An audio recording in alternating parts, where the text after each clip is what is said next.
In this video series, we'll walk through the entire flashlight boost driver circuit I made in more detail than anything else I've seen on the internet. I learned a lot while working on this project, so watch through the whole video to pick up on all the interesting details.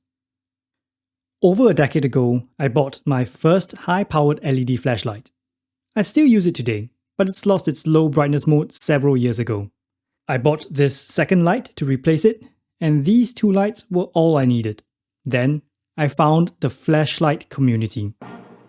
I really enjoy watching people take a hobby to the next level, so I decided it would be fun to build my own flashlight. Normally, that means choosing components like an emitter, a host, and a driver, but on this channel, we'll start with designing the boost driver circuit. There are partial schematics available online, but they left me with many questions. So I made a boost driver dev board, which is the subject of this series. If you want to really understand how a flashlight boost driver works, this is the series for you. This isn't going to be the only video I'm making on flashlights, so remember to subscribe to find out where this is headed. There's a lot to cover in this video, so let's get started with an overview of the schematics. This is the top sheet, which links the subcircuits together. There are three main subcircuits: the microcontroller, the boost converter, and the current regulation. The microcontroller is an easy one, so let's start here. I've selected the ATtiny1616 for its simplicity and small size. It needs to be programmed via UPDI, which for me is an UART adapter modified with a Schottky diode. The ATtiny itself only needs a bypass capacitor. It's really as simple as it gets. Another major factor in selecting the ATtiny1616 is its DAC. We'll be using it to set the flashlight's brightness. The DAC can only output to pin PA6, so that pin's reserved. Similarly, the ADC input pins are selected using the port multiplexing table. The other functions can then be assigned to the remaining GPIO pins. Next, let's talk about the boost converter. For this board, I chose the MP3432. It is highly integrated and supports high power loads. It also comes in a pretty small package. We need to configure two things for the MP3432 to meet our requirements: the undervoltage lockout and the output voltage. We'll be talking about these in detail later on in the video. The current regulator subcircuit might be the most complicated, but don't worry, we'll break it down into digestible chunks. This subcircuit allows the boost converter's output to be current regulated, which is what we need for driving LEDs. We'll describe how the current setpoint potential divider is configured, why we have two current sense resistors, and what frequency compensation does. Going back to our top sheet, there is also a bunch of simpler but important bits. We, of course, need an input power connector.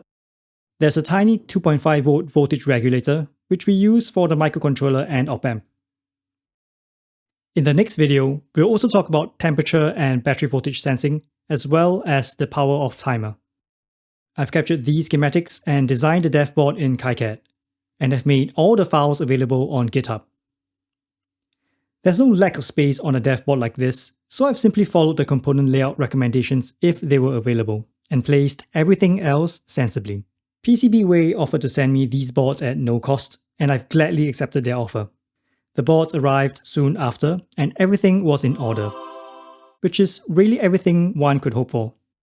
PCBWay also sent me the solder paste stencils, so I got cracking with the assembly.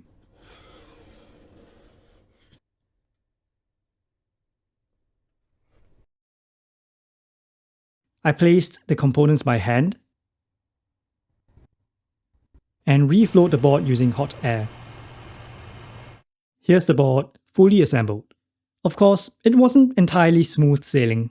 If you're wondering why some of the components look a little overcooked, it's because during pre-power-up testing, I did a continuity test on a MOSFET and thought it was a short. I did some rework to find the problem, melting some of the stuff nearby in the process. As it turns out, the continuity was actually through the current sense resistors. It was a false alarm, but at least I know that for sure. To test the hardware, we need some firmware, which I've written using Microchip Studio 7. There's of course open source flashlight firmware like Anduril 2, with a strong community and an epic UI. But a custom dev board calls for custom test firmware. As usual, the source code can be found on GitHub. I've connected everything up and flashed the firmware. The blinking LED shows that at least something's gone right. We'll talk about the firmware as we go along. If you're curious about what the ND filter does, it's there so the camera and I don't get blinded by the LED. Here's a comparison. The setup's under some pretty strong video lights, but the LED still completely overpowers everything. Okay, let's get into the details of the schematics, starting with configuring the MP3432's undervoltage lockout. When the light is switched off, the voltage does not instantly fall to zero because of the capacitors we have on board. The system depends on having the microcontroller, the boost converter, and the op-amp all being powered on in order to operate as expected. But there is a voltage range where some of the devices can remain operational and others cannot. This can lead to all sorts of weird behaviors. This is usually called brownout, and there's a little Wikipedia article on it. In the case of the flashlight, the brownout causes a bright flash on power down, only noticeable on the lowest modes. This probably happens because the op-amp powers down before the boost converter. So the solution is to have the boost converter be the first thing that powers down. We can do this using the undervoltage lockout feature. To configure the UVLO, we'll use the formula given in the datasheet. We set the enable voltage to 2.35 volts, which is just below the supply voltage. We'll configure a 0.1 volt hysteresis, meaning the boost converter should be disabled if the voltage falls below 2.25 volts. Solving the formula, we arrive at these resistor values. I actually left the UVLO out in revision A of the dev board, so I hacked these resistors in and that stopped the power down flash.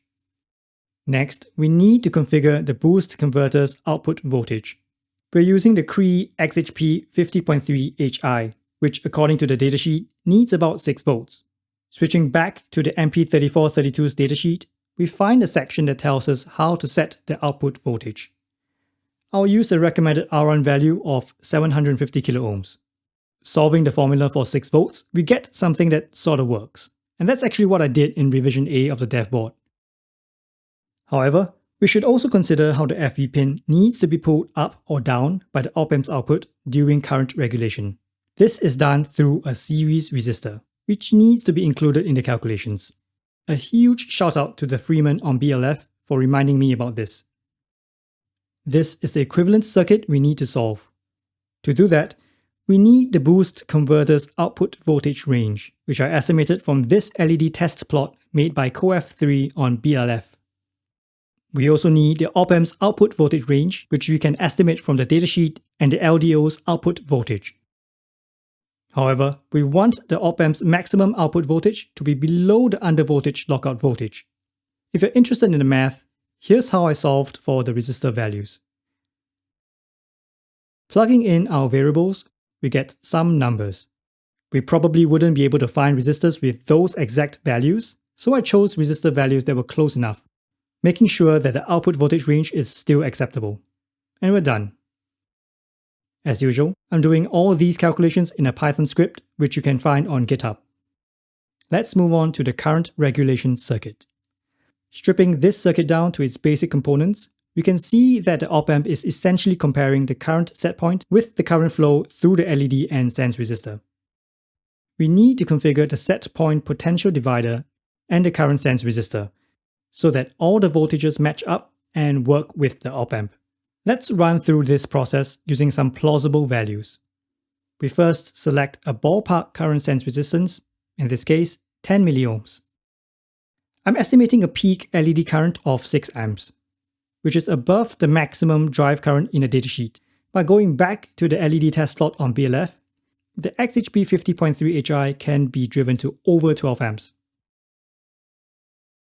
From this, we can calculate the voltage to the op-amp's non-inverting input.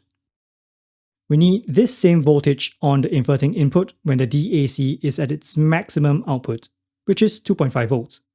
Given the lower leg's resistor value is 3.3 kiloohms, we can finally calculate the upper leg's resistor value. Again, we'll use a close enough preferred resistor value, in this case 150 kiloohms. Recalculating, this corresponds to 5.4 amps through the LED, which is good enough for me. It shouldn't be a surprise by now that all these calculations are done in the Python script. We've just covered the basics of the boost driver. With this, you'll be able to switch the LED on and maybe even control the brightness a little. But it is far from being feature complete. There's still a lot more to be covered, like why we need 2 current sense resistors, how smooth brightness ramping is achieved with HDR mode, and how the flashlight's mode can be set using timed power resets. But we'll leave all of these to the next video. If you've enjoyed this video, please subscribe so you don't miss the next one, and let me know of any questions you might have in the comments below. Thank you for watching.